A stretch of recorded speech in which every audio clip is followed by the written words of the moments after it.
Today on Forbes, inside Robinhood's crypto-fueled plan for world domination.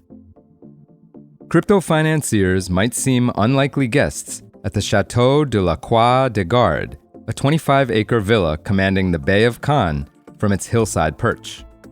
Yet on a sun-drenched June afternoon, the company Robinhood commandeered the storied estate, famous for its star turn in Alfred Hitchcock's To Catch a Thief, for what the company called To Catch a Token, a crypto field day conceived by longtime Côte d'Azur resident Johan Kerbrat, the firm's head of crypto.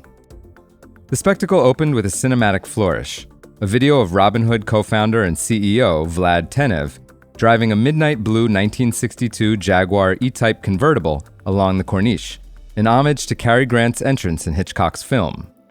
When the reel faded, Tenev stepped out in real time, decked out in a pinstriped white Tom Ford suit, black and white ascot, green attaché case in hand, to greet an invitation-only crowd of more than 300 that included Ethereum creator Vitalik Buterin and top brass from financial heavyweights JP Morgan, MasterCard, and Stripe. The theatrics are warranted. As of late July, Robinhood's stock is trading at $111 a share, an all-time high 384% above last year's levels, vaulting the brokerage firm's market cap to nearly $98 billion and into the ranks of the world's 250 most valuable companies.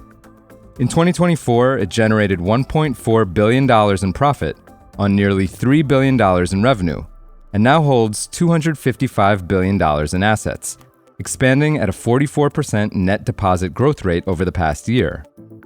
In terms of active or funded accounts, Robinhood, with 26 million, is rapidly gaining share on Schwab, with 37 million, and is 3 times larger than Morgan Stanley's E-Trade and 6 times larger than Merrill Lynch.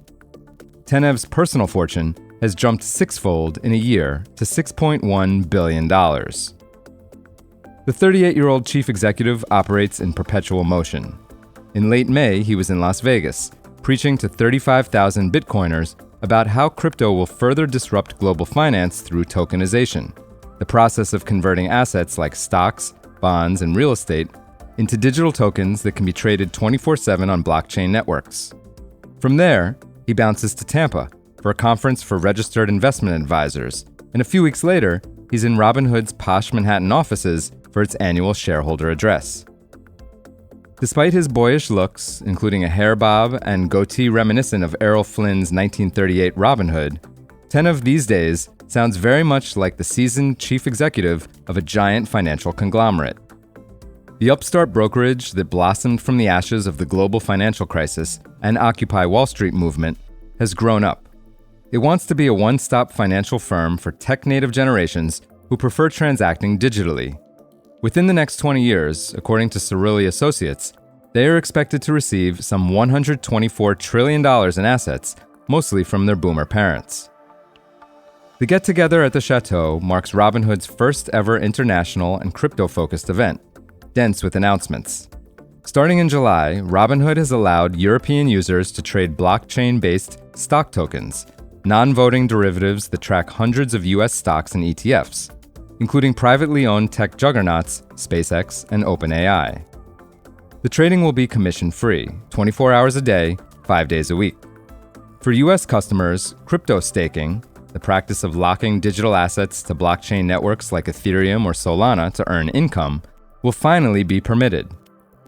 Robinhood's June acquisition of Luxembourg-based crypto exchange Bitstamp for $200 million will unlock perpetual futures with no expiration on Bitcoin and Ether for continental customers. To underpin it all, Robinhood is building its own blockchain.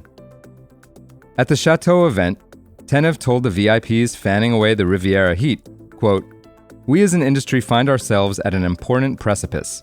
We have a chance to prove to the world what we've believed all along, that crypto is much more than a speculative asset. It has the potential to become the backbone of the global financial system. We are hoping to turn that from a possibility to an inevitability." For full coverage, check out Nina Bambasheva's piece on forbes.com.